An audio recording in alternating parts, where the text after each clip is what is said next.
from the Mercy One studio. Making It Personal with Bishop William Joensen on Iowa Catholic Radio and iowacatholicradio.com. Welcome to Making It Personal with Bishop Joensen. I'm Kelly Mescher-Collins with the Diocese of Des Moines. On today's show, we're visiting with Carrie Gress, author of several books, including The Anti-Mary Exposed, which we'll be talking about today. Carrie has a doctorate in philosophy from the Catholic University of America, is editor at the online women's magazine Theology of Home. She's a frequent guest on Ave Maria Radio, Catholic Answers, EWTN, and Relevant Radio, and has appeared on a number of TV shows, including Fox and BBC. Carrie has lived and worked in Washington, D.C. and Rome, Italy.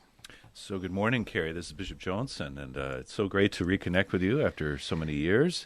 And your life is very rich, though. So for us to have an opportunity to chat with you is really a great blessing, as we're now in our first full week of Lent, winding down, and all that the spiritual graces that God affords us. But the very provocative title, "The Anti-Mary Exposed: Rescuing the Culture from Toxic Femininity," obviously didn't sit well with some of our cultural masters as well, and it was even pulled down from certain sites. Can you comment on that? Yeah, well, good morning. It's great to be here with you. This was one of those things that I just, it seemed like a fluke and just kind of came up, but Facebook Marketplace took it down. A bookstore tried to post the book, and they said it went against community policies, and so I thought, maybe this is a fluke. And then later that day, the same bookstore tried to post it on Instagram and got the exact same message, and so they couldn't post it. I put out these messages on Facebook and Instagram, and people just were up in arms. They were just amazing in terms of their support. So everybody went to Amazon and bought it. This is a 2-year-old book. It was just a strange thing that there were glitches or issues with it. But of course, this happened the same week as Biden's inauguration. So anyway, it was all very interesting to sort of see that. But then what happened at Amazon was the book got up to number 242 in their total sales. And they ran out of books, but then they actually stopped selling it. So, when you go to Amazon, there's that button where you can say, the book's coming in March 13th, buy now, we'll ship it when it comes in. Well, none of that appeared. They only left up third-party sellers. So the book actually tumbled really from 242 down to something like, 15,000 within a couple of days because nobody could actually purchase it from them. And my publisher was working with them, and they put it up for like an hour, and then it would come down again. So anyway, it was really interesting to sort of see what was going on. Were they trying to make sure it didn't get into their top 100, or was it on track to become a bestseller? Who knows? But it seems like, again, an awful lot of flukes for a little book that's 2 years old. Which kind of seems to illustrate even one of the points you raise in the book, that there's a kind of cultural and media-related, and the Academy as well, are going to kind of control the narrative in a way, and anything, with criticism with men, that's rife in our culture. You don't have to look very hard to see that, but less so women. So the phrase toxic femininity maybe provoke them. What are your thoughts? Yeah. No, I think absolutely. Women are supposed to sort of be beyond reproach in our culture, and everything is the fault of the patriarchy and toxic masculinity. So, I definitely think that the subtitle of my book was part of the provocation. But again, the irony being, as you pointed out, that the whole book, describes how it is that this narrative is being controlled and the kind of content that women are being fed. Without really real options or alternative ways of thinking, because they are controlling so much of just the public square, whether it's politics or Hollywood or magazines, fashion industry, even book publishing. It's being controlled by women who don't want an alternative narrative getting out. So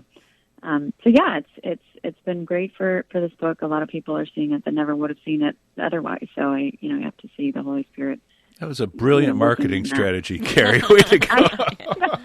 Someone asked me that. Someone said, "Did you plan this?" I was like, "You've got a plant in the Amazon empire." Right, exactly. And Facebook, no, I've definitely not. That's so. I'm so happy your reputation's been rehabilitated, or at least you're on probation to be with us. So. Exactly. All right, well, we're going to pause here, and then we'll be back in a moment. We're going to take a quick break. You're listening to Making It Personal with Bishop Joensen. Support for Iowa Catholic Radio and Catholic Women Now provided in part by Marr Security, providing security solutions for homes and businesses since 1953. Marr Security is a Catholic-owned family business supplying security systems, access control systems, video surveillance, fire alarm systems, and video doorbells. All alarm systems are monitored out of their monitoring center located in the state of Iowa. Marr Security, 515-244-5660, permarsecurity.com. Support for Iowa Catholic Radio and Dowling Catholic Sports is provided in part by Ashworth Vision Clinic. With 2 licensed optometrists, Barbara Sheets, a Dowling graduate, and Dr. Craig Harper, the Ashworth Vision Clinic team provides complete eye exams, contact lenses, glasses, glaucoma testing, and pre- and post-operative care. Ashworth Vision Clinic is located at 60th and Ashworth in West Des Moines. 515-440-4610 or online, ashworthvision.com. Welcome back. You're listening to Making It Personal with Bishop Joensen. We're back with Carrie Gress, author of several books, including The Anti-Mary Exposed, Rescuing the Culture from Toxic Femininity, that we're focusing on today. So, Carrie, thank you again for being with us. There's a strong theological and Mariological dimension to what you're about, but you also kind of do a sociological unpacking of where we've been in the last 50 years. For some of us, a kind of a life narrative that can relate to some of this. But you speak about the anti-Marianism in our culture, the feminism that rose in the 60s and 70s, and then make reference to our beloved St. John Paul II, our mutual involvement in the Tertio Millennio seminar in Krakow. You were kind of overseeing that for many years. But John Paul observed that Mary is located in the center itself of the enmity. So what's he getting at, and what's this in terms of women's place within the culture? Yeah. Well, I think what he's referring to is it goes back to this basic idea that the devil knows that when he gets women, he gets everybody, and we can see this with Eve certainly. This is why he targeted her first, and then sure enough, Adam comes along, and this is what we're really seeing in the family. And I think we can see this from our own experience in terms of just, if you've got a solid woman at the heart of a family, so many things can happen, and yet the family can remain intact and healthy because of just, her heart's at the core of all of this. But if you get women to abandon the beauties of being a faithful wife or of even virginity in terms of the religious calling and vocation, then it's really easy to sort of destroy the culture from its roots. And so this is really what the book goes into, is just looking at how this has been done over the last 60 years, using a lot of technological savvy, using some really attractive women, using all kinds of talking points that actually haven't changed that much. If you look at what, the points from the 1960s and what is still being used today to justify abortion, they haven't had to change it that much because they've locked up the arguments so tightly and made them very concise and just keep repeating them over and over again. So I noted, you said that, the actress Natalie Portman is so surprised even that there are arguments against abortion. Right.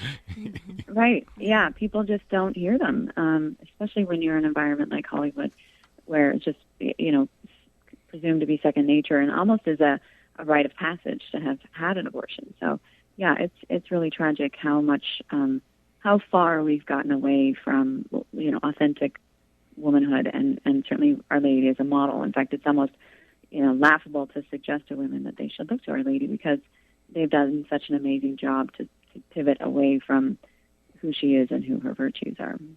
And paradoxically, versus the kind of misogyny that might come from men, Harvey Weinstein and that whole kind of cultural phenomenon. But this is, as you know, a different kind of matriarchy that might, be more condescending internally to women, that, you extol motherhood or virginity. You're just trying to keep women down on the farm here, in Iowa, a very vivid image for us as well.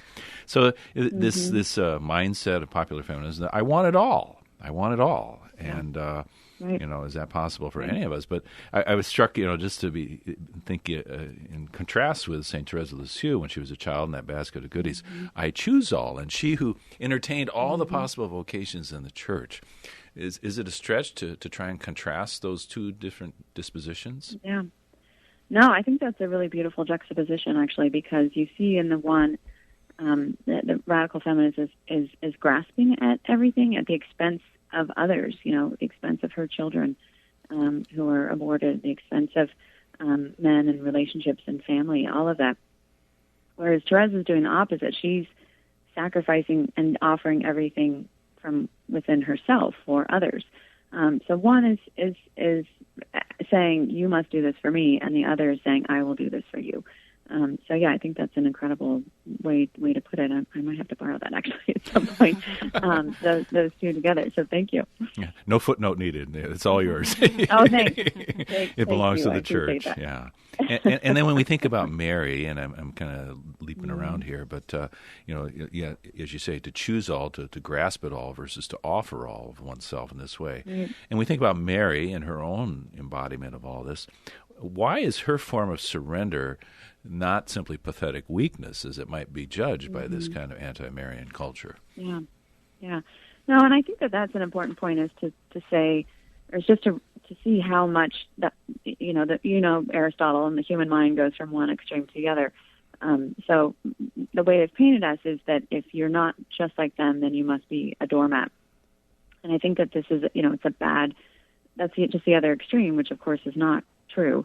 And so Our Lady really is this emblem of what happens when we surrender and we allow God to work through us, to allow God to plant seeds in our soul and then to let them come to fruition.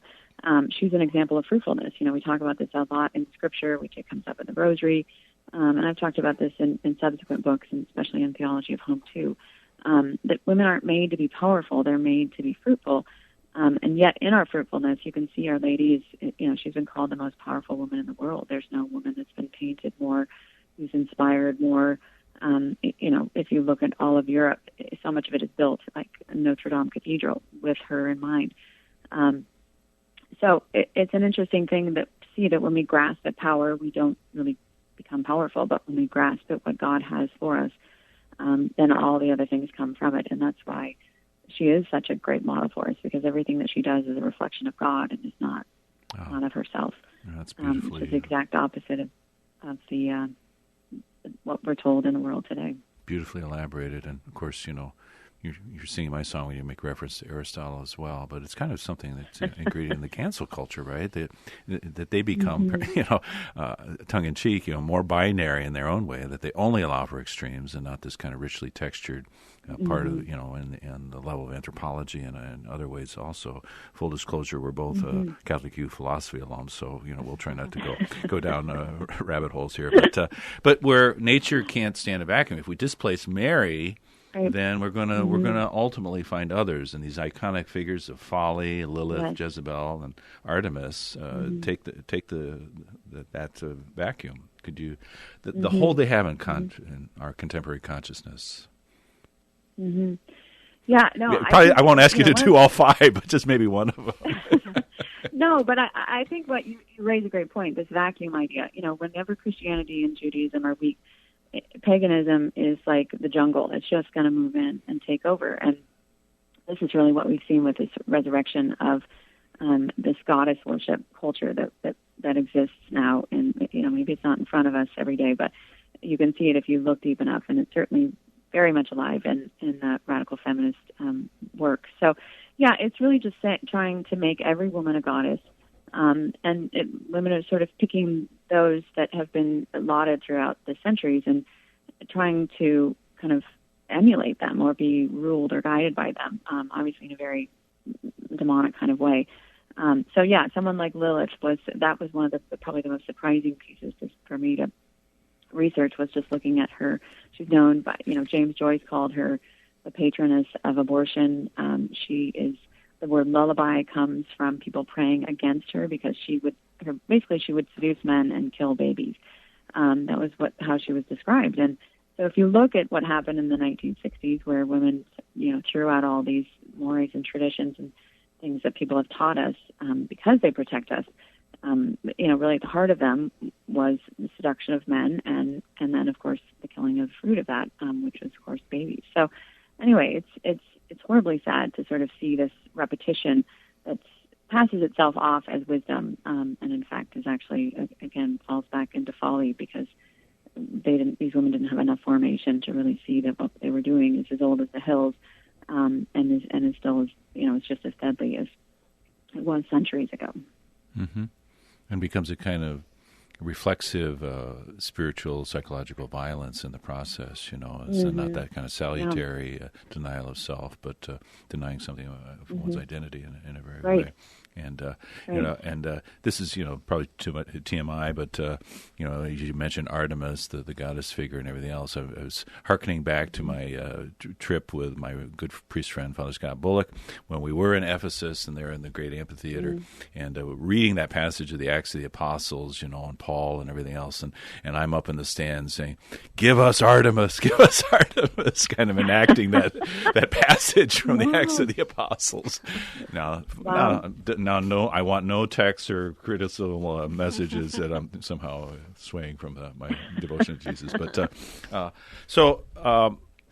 that way in which then, that not listening to one's own internal inclinations as God has created us to be, and obviously then redeemed by Jesus through the mediation of Mary in this way. You also talk about the feminist's own acknowledgement of this ache with no name, and yet you do name it as you respond in our own kind of fundamental inclinations as women and men.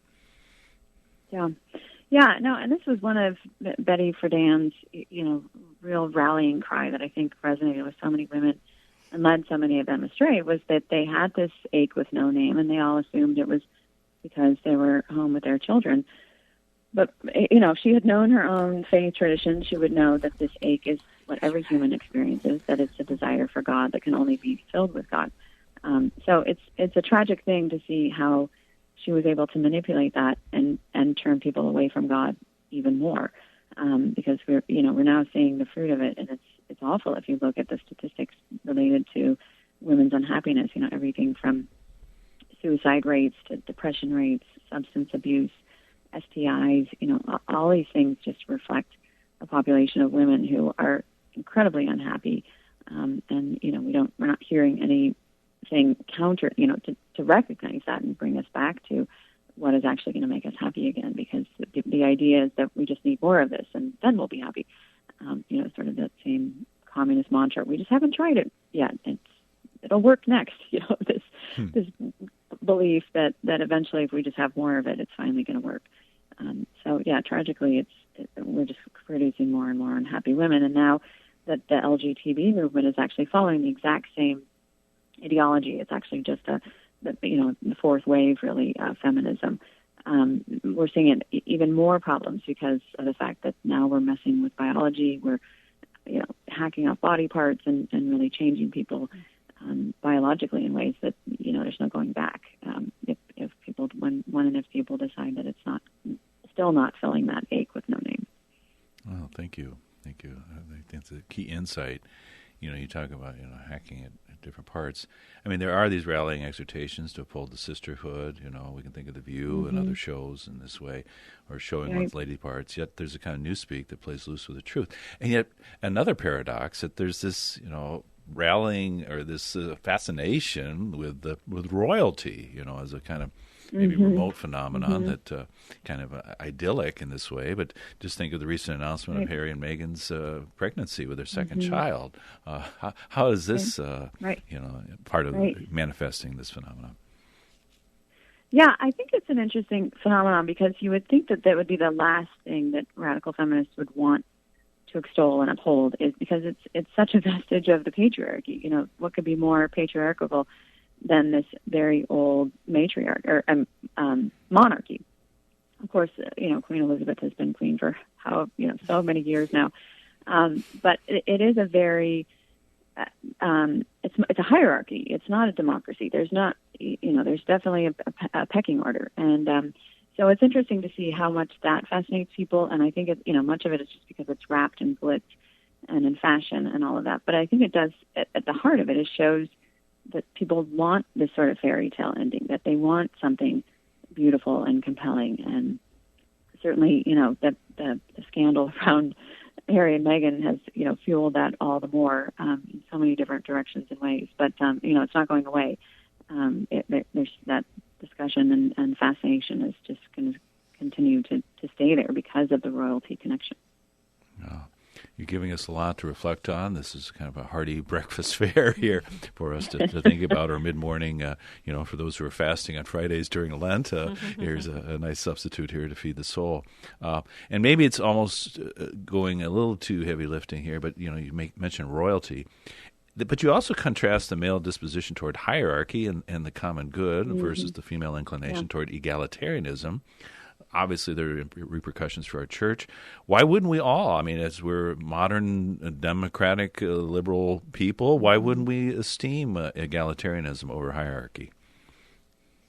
Yeah, no, I think this is a great question. In fact, nobody's asked me this, so I was really, that's one for the home team. That you're bringing that up. No, it's completely fascinating to me. There's a book actually that I read that helped me think through this well that I recommend to anybody called Warriors versus Worriers. And just to know, you get about 45 seconds, and then we'll carry over your response. Thank you. In any event, it just breaks down the way that men relate to things and women relate to things in very, very different ways, but we need both of them.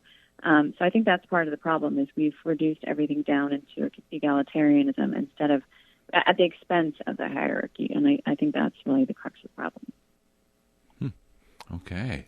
Well, and but don't we all? I mean, deserve a gold star and everything for all we've got? No, I mean the diversity of human attributes and qualities, obviously carrying over among men and women and everything else. But is there a genius and a profile that is distinctively women, as St. John Paul II spoke about as well? And so that if we kind of homogenize or steamroll over this, that the equality does not mean sheer identity in that way. And I think as we try to come to our identities, that there are some dispositions which obviously for men need to be redeemed. But Kelly's smiling. We're going to take a quick break. Support for Iowa Catholic Radio and Catholic Women Now provided in part by Marr Security, providing security solutions for homes and businesses since 1953. Marr Security is a Catholic-owned family business supplying security systems, access control systems, video surveillance, fire alarm systems, and video doorbells. All alarm systems are monitored out of their monitoring center located in the state of Iowa. Marr Security, 515-244-5660, permarsecurity.com. Thank you, Dental Associates, for underwriting Dowling Catholic Sports 365. With over 40 years' experience, Dental Associates is a group dental practice with the mission of promoting optimum health and well-being to all patients, providing preventative, restorative, and cosmetic dentistry for the entire family. Message underwritten by Dr. Kenton Gleichman, Dr. Steve Karbaka, and Dr. Ben Nagel. Dental Associates, addressing your smile, needs, and dreams. Online at DesMoines-DentalAssociates.com. Welcome back. You're listening to Making It Personal with Bishop Joensen. We are back with Carrie Gress, author of the book, The Anti-Mary Exposed, Rescuing the Culture from Toxic Femininity. Okay, and so kind of a recent phenomenon in the month of February, we're kind of dovetailing off that last point about hierarchy and egalitarianism. The organization, formerly known as the Boy Scouts of America, initiated their first cohort of females into the rank of Eagle Scout, which is a lofty achievement, obviously, the kind of civic virtues and merit and service to the common good. Should we be celebrating this achievement? Obviously, some fine young women involved. Yeah, I think one of the things that we've been told over and over again is that women, in order to have their dignity, they must become like boys or men. And I think that's really where a lot of the confusion comes from. In fact, I remember years ago, one of my daughters asking me, she's probably 5, saying, what is it about being a girl that's better than being a boy? And I didn't have a great answer for her, which I was really ashamed. Like, how do we not have a good answer for this question? So I think that has motivated a lot of my own searching in this. And it comes back again to our human nature and how it is that God made us, and God, what the purposes for which God intended us to be on the planet. And I don't think we're here to sort of just always be competing with boys and have that be the locus of our identity. I think there's a lot more that's going on here, and maybe looking into this idea of the anti-Mary has been really revelatory to me, because what's being fought against? Well, it's motherhood and virginity, and of course, Our Lady is the Virgin Mother. Even Sue Ellen Browder, who used to write for Cosmopolitan, said she could make up these Cosmo women, but they couldn't be virgins and they couldn't be mothers. So I think that, at the end of the day, obviously it's lovely that these women were able, these teenage girls were able to do this, but I think that just keeps pushing us in this direction of we have to keep competing with men versus saying, no, absolutely, I have these incredible gifts. Largely, we can see them imprinted into our bodies. Women have this great capacity to hold and improve things. So we see this. We carry children. We give birth to them. Our arms are bent slightly different than men's, so we can cradle children. But we also have the capacity to be dialed into people on an emotional level. We can help them reach their potential. We can pray for them. We hold them in our hearts when they're struggling. Like, women have a bounty of these gifts that we're just ignoring because, again, we feel like we're being told we have to compete with men. And I think that that's the real tragedy, is we're not in any way able to find that place where we can become truly happy because we're disconnected from these avenues through which women do become happy, and which are virginity and motherhood.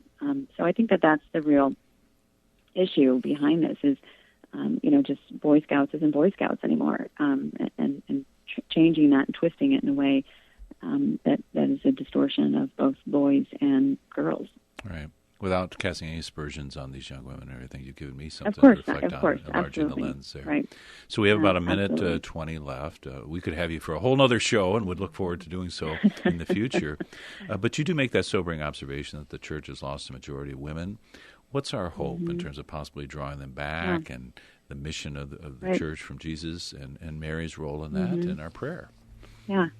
Well, I think it does always come. It does come back to Our Lady and helping women find why it is that she can be a model for them. And that's why the second half of my book was really focused on her, because the fact that she is this model, and we need to kind of come to know who she is again, because it's not natural, and it's not naturally presented to us in the culture and even in the church. So that's probably the quick and best answer, is to rediscover the Rosary and rediscover who she is. But I think that there's a lot that women need to do for other women. And we need to try and find avenues. This is the whole goal of my work at Theology of Home, to help women understand who they are and pass this along, because women have this great capacity to evangelize others. And if you look at the early church, there's these amazing saints like Monica and Lucy and Cecilia who evangelized those that they loved around them. I don't think that mission has thank changed. You very much, Carrie Gress. And the book is Anti-Mary Exposed. Hopefully, whether you can't get it on Amazon, you can find it somewhere else. And then also your more recent books, Theology of Home 1 and 2. Blessings on your work, your vocation. Thank you so much. You can hear Making It Personal with Bishop William Joensen every week on Iowa Catholic Radio and iowacatholicradio.com.